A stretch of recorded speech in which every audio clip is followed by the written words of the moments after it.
존경하는 시민 여러분, 안녕하십니까?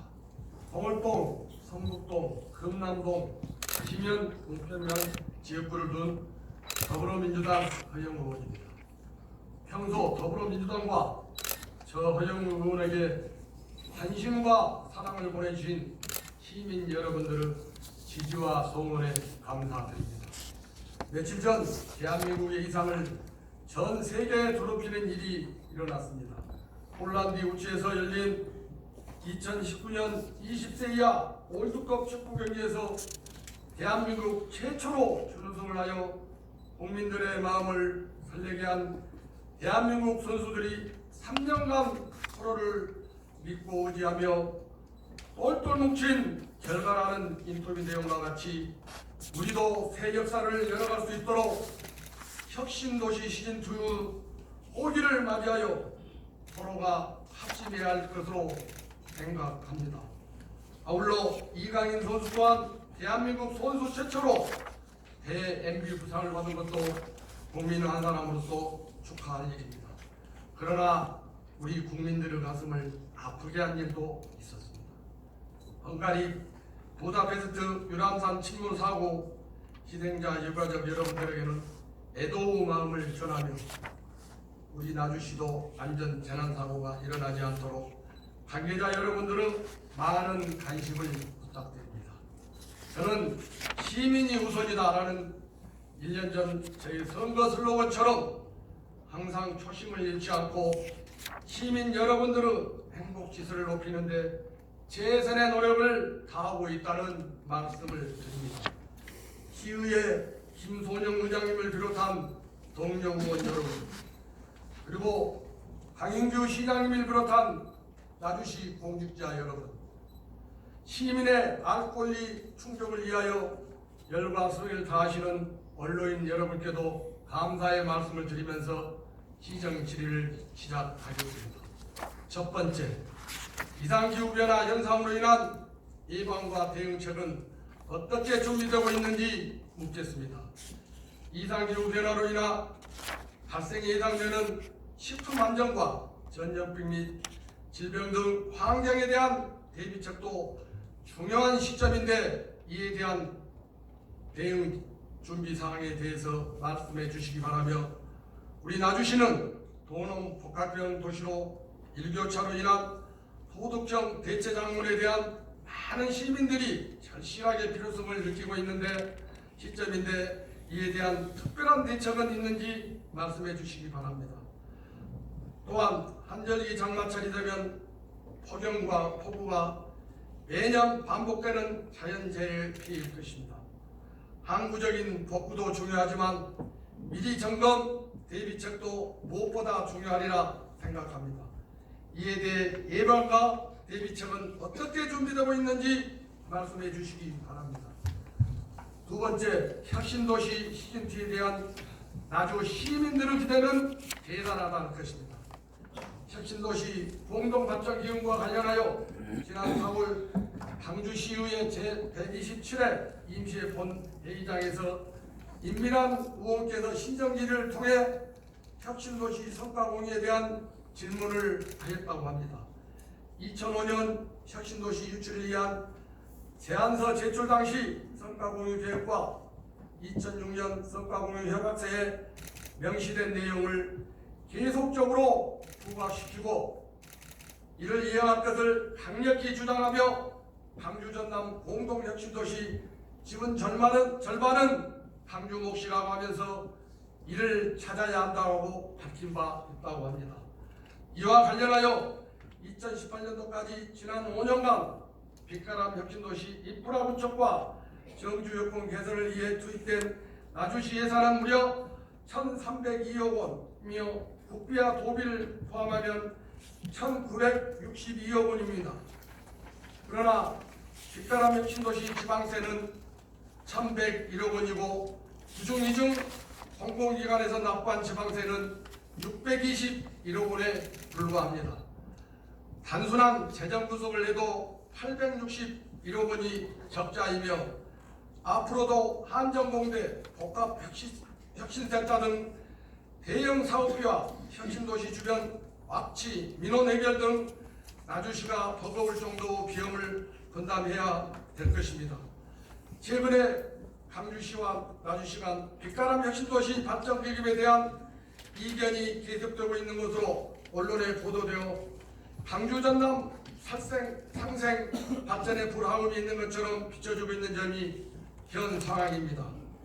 따라서 이러한 시기에 나주시에서는 혁신도시 공동발전기금 35억 원을 조성한다고 발표가 있는데 혁신도시 발전기금 35억 원의 출연 이유와 향후 기금의 운영 방안에 대하여 말씀해 주시기 바라며 또한 강주시와 전남도에서 우리 시의 제안에 대해 어떤 답변을 주었는지도 말씀해 주시기 바랍니다.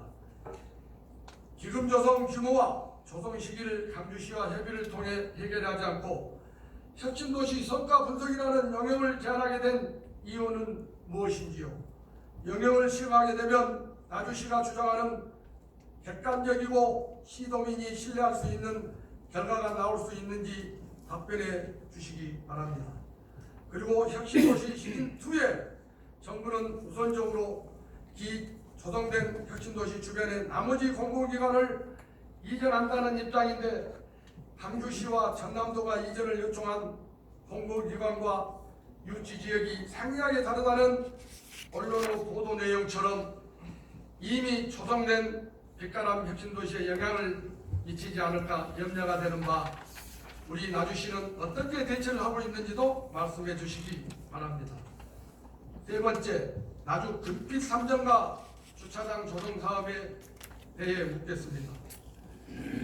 본 사업은 2017년 3월부터 언도신 중심사건 주차난 해소와 상권 활성화를 위한 추진한 사업으로 나주 중앙로변 성북동 207번지 1원 3,553제곱미터의 93년의 주차장 조성 공사를 삼정과 주차 환경 개선 사업의 일환으로 중소기업청으로부터 공로 사업에 선정되어 친환경 생태 방식을 도입 주차장 조성 공사가 마무리되어 현재 운행 중인 것으로 알고 있습니다. 이와 관련 주민들과 관련 단체에서 우리의 목소리가 나오고 있는 실정입니다. 최소 공로사업 내용은 113면의 주차장 조성인데 마무리된 사업 내용은 93면의 주차장 조성을 하여 20면이 감소했는데 사업 내용이 다른 이유를 말씀해 주시기 바랍니다. 본 사업 확정 및 추진 과정에서 지역민들의 의견 청취와 이와 관련하여 주민 설명회 등 회의를 한 번도 거치지 않았다는 것을 볼 때 이는 보통 문제라고 보는데 문제는 없는 것인지 말씀해 주시기 바랍니다. 네 번째, 나주 종합스포츠파크 내에 건립 중인 국궁장 건립에 대해 묻겠습니다. 본 국궁장 건립은 영광동 주치체육공원 내 창랑역이 전라남도 시행사업인 영산강변 도로 개설 공사로 편입되어 이전 차원의 시설 공사로 알고 있습니다. 총 사업비 18억 원, 총 면적 15,000제곱미터, 건물 연면적 500제곱미터의 사업으로 추진되고 있으나 당초 2017년 3월 30일 두 개 지역이 이설 부지로 검토가 되었는데 나주 종합스포츠파크대로 이설이 결정된 이유는 무엇인지 제3의 장소 등 대체 부지에 대해서 적극적인 검토는 해보았는지 말씀해 주시기 바랍니다. 지금 건설 중인 부지에 대해 시민들의 걱정이 많습니다. 행정은 미래지향적이어야 하는데 현실에 안주하여 민원이 없는 것에 건설 중이다라는 걱정의 목소리가 많은데 향후 이러한 점 등을 비춰봤을 때 국궁장 이전에 대한 시민들의 의견 청취는 해보았는지 말씀해 주시기 바랍니다.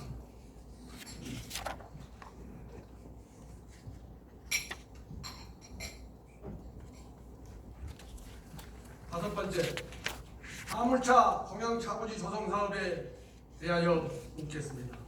나주시는 화물야동차, 불법 주차 등 고질적인 민원 해결을 위해 총령리 4번지 1원에 341대를 조처할 수 있는 기무 사업을 추진한 동영차고지가 6월 말에 항공을 앞두고 있습니다. 따라서 지난 5월 215회 임시회에서 나주시 화물자동차 공영차고지 관리 및 운영 조례를 제정하여 공파했는데 그에 따른 관리 및 운영 방안은 무엇인지 말씀해 주시기 바랍니다. 본 의원이 질의를 하는 요점은 나주시가 또 이타 운영을 하겠다고 하는데 총 공사비 186억 3,900만 원을 들인 대형 공사를 마무리하여 운영 이탁을 해도 아무런 문제가 없는지 묻고 싶습니다.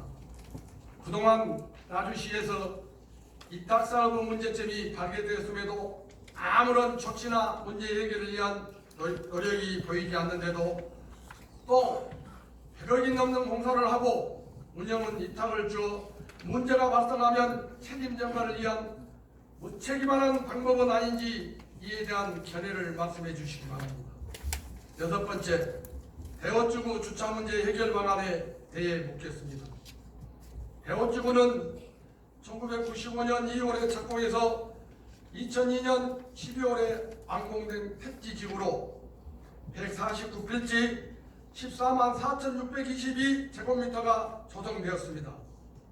이와 관련 주차장 문제에 관련해서 택지지구 내에 설치가 불가시해 주변을 활용해서 문제 해결 방안을 조속히 세우자라고 본 의원을 포함 지역민 다수가 계속해서 문제를 제기해도 해결이 되지 않아 다시 한번 시정지를 통해 확실한 대안을 제시해 줄 것을 말씀드립니다. 그나마 나주 원도심에서 상권이 활성화되어 있는 곳이 바로 대원지구입니다. 빠른 시일 안에 본 문제가 해결되기를 바랍니다. 다음은 마지막으로 집행부 부소장님께 당부드리는 사항입니다. 본 의원이 질문한 내용은 이에서도 말씀드린 바와 같이 의회의 운영을 맡고 있는 운영위원장으로서 집행부와 소통하는 것이 크다 할 것입니다. 의회의 기능이 집행부에 대한 견제와 감시를 하지만 집행부에 대해 맹목적 비난과 감시가 아닌 수레의 양바퀴처럼 상호 협력적 동반자 관계로 상생을 위한 생산적이고 활력이 넘치는 건강의 대안을 제시하며 소통하는 것이라 생각합니다. 따라서 집행부는 부서단위 행정 추진 체질이므로 그 중심에 부서장인 과장급이 업무 추진에 있어서 주인의식의 소신을 갖고 능동적인 사고로 각자 책임자라 생각하고 고민하는 책임성 있는 자세로 의회와의 커뮤니케이션이 이루어졌으면 하는 바람입니다. 앞으로 각 부서장님들은 의회와 소통해야 할 사안에 대하여 회기 직전에 바쁘게 기회를 찾지 마시고 평상시에 관련 사항에 대하여 의회와 소통하며 수시로 설명해 나간다면 11만 시민들은 더 이상 바랄 것이 없으리라 생각합니다. 이상과 같이 본 의원이 질의를 마치면서 질의한 내용에 대해서는 구체적이면서도 속도감 있고 현실감 있게 추진해 줄 것을 부탁드립니다. 끝까지 관심 있게 경청해 주셔서 감사합니다.